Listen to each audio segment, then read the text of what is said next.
Something on your mind? I'm thinking, what are you thinking? Okay, let us get back to it.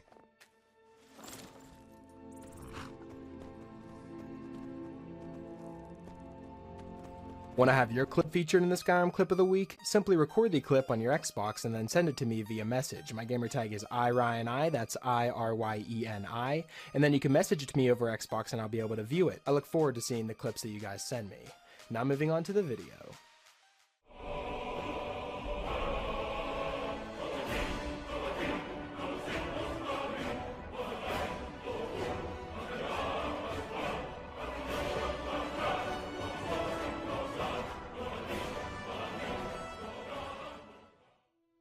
Hey, what's up guys? It's Ryan, and welcome back to another episode of Modded Monday. We're on week number 280 now, guys. I've picked out 5 new mods for you guys to check out and perhaps add them to your load order if you find them interesting. But like always, before we jump into them, I want to remind you guys that I'm partnered with GamerSupps, which in my opinion is the best energy drink on the market. So if that sounds like something you're interested in, be sure to check out the link in the description where you can go to their store page, and you can also use the code RTD for a 10% discount on all your purchases. I also want to say, don't forget to subscribe so you don't miss any brand new mods each and every single week.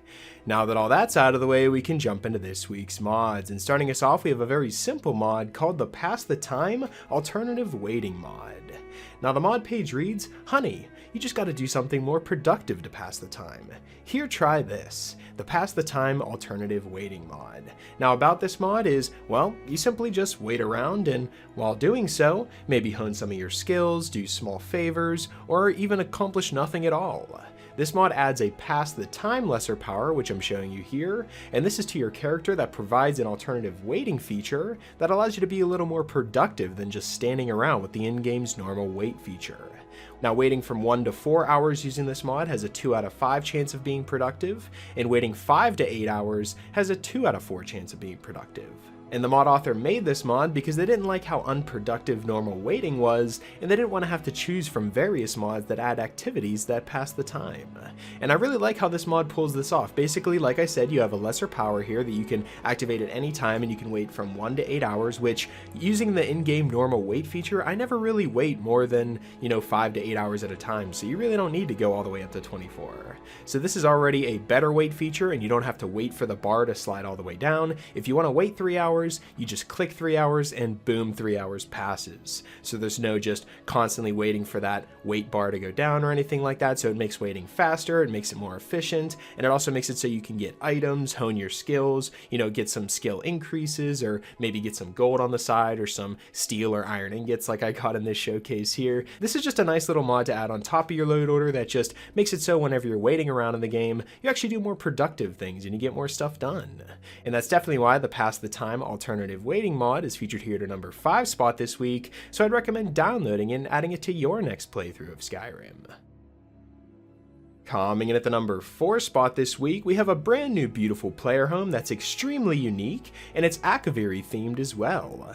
This is the Shiramichi Manor, and from the Nexus description, this is an Caveney style player home, like I said, along the coast west of Castle Volokar. It's available for purchase for 2,500 septims by interacting with the for sale sign out front. There's 3 floors of the main house. The first floor has 2 rooms, a kitchen, and a blacksmithing area, and the second floor has a bathroom with a bathtub and custom toilet, a main dining area, a small shrine, a room for up to 6 children, and this is also compatible with the multiple adoptions mod. Now there's also 2 followers that come along with this mod. One's a follower that's a woman named Hanan, and the other one's a man named Kiji. Both have kimonos for houseware and samurai armor in their inventories.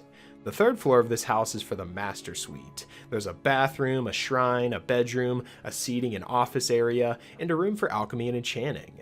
There's also a door that leads out to the beautiful balcony. Now moving on to the basement of this house, it leads to a grotto with an onsen area and a side complex that has 5 double beds, so this can fit up to 10 followers on top of the 2 already included. And on top of all this, adding new followers and a new house mod, you also have 3 new custom katanas, which are incredibly badass. Now, over the course of the years that we've done this series, I've only covered a select few of the Akaviri-style player homes because there aren't really many that come to the mod page. I really like the theme that they're going for here, and I think they pulled it off very well. Everything's bright and colorful, the followers are nice too, and you can just take them on your travels, and you can also bring your own followers into the house and your own children as well. It is pretty high in memory space, coming in at 152.75 megabytes. That's pretty high, but all of these textures within this house mod are completely unique. So that definitely makes sense on why it's so high in memory space, but that's what makes this house so beautiful. You know, it's unique, it has a nice theme, and it has everything that you're going to need within a player home, and that's definitely why this mod's featured here at a number 4 spot this week. So if you like the looks of this home, then I'd strongly recommend downloading the Shiramichi Manor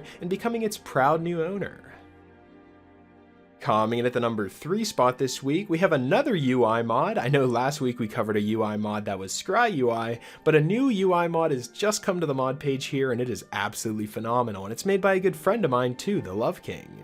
This is Omen UI, a mod pack comprised of all mods that the Love King enjoys, and hopefully you will too. They've piecemealed their personal favorites to bring you all something rather unique, and a lot of user interface mods only cover the HUD interface. Well, the Love King decided to go above that and above and beyond and overhaul almost everything. There are a lot of mods featured within here. Starting us off, we have the updated categorized favorites menu, which just makes it so the favorites menu is a lot bigger and you can store more stuff in it and it's a lot easier to read. And then you also have the high quality perks interface, which I incredibly enjoy. It is so beautiful. I've never seen this mod before. This is my first time seeing it on console. Whenever you open up your skill tree, it is just amazing. Everything's completely overhauled. All of the stars look amazing and completely new, and there's new pictures of, you know, people and different types of characters that you can possibly make. It is just a perfect mod, and I really like this perk interface. After that, you have the personal growth level up messages, which is just like in Oblivion. Whenever you would level up, you'd get a little message afterwards. That now happens in Skyrim here. Next up, you have the map markers complete with DLCs. So this means that whenever you open up your map, it's going to be entirely overhauled. Everything's going to look a lot different, and the map markers are going to be colored too, which I really like. And then after that, you have the rustic UI mod, which is just a UI mod from the past that has some features that we really like to have inside of Omen UI. And then of course, with most UI mods, we have the 60 FPS menus mod, the buttery smooth interface, which just makes it so whenever you're navigating the menus, it's so much faster. And whenever you start using the 60 FPS menus mod, there's no way you can delete it and go back because it just feels so slow afterwards. So it's always important to have the 60 FPS menus mod within mod packs like this. You also have mods such as the convenient reading mod, convenient dialogue, unique region names, relationship rank notifications, item sorting, and then it also has the number 5 spot that we covered, the pass the time alternative waiting mod. So if you wanted to just have the waiting feature, you can download that separately from the number 5 spot, but if you like this UI mod and the number 5 spot, boom, you got them both there. So that's also pretty awesome that they have that in there. And then other updates to the world map, you have the weather of the world, pastel map markers, Horizon's main menu overhaul, which adds a brilliant new main menu whenever you first boot up the game that I really like. You have the Starlit Lakes loading screens, which adds tons of new unique loading screens whenever you're going through doors, traveling throughout Skyrim. Any loading screen that you get, you're going to have a brand new beautiful picture, and they look really, really nice. There's so many mods featured within this 65.06 megabyte UI mod that it would be almost impossible for me to cover everything all in this one video. But what's important to know is that you can see the UI on the screen here. So if you're looking to completely overhaul your heads-up display and UI within Skyrim, then Omen UI is definitely a mod I'd recommend checking out. Coming in at the number 2 spot this week, we have a brand new grass mod that covers all of the grasses through every single region of Skyrim, all within a pretty fair memory space. This is the Kiss My Grass mod, and the mod page reads that this grass is so good, you'll just want to give it a little smooch. It's beautiful.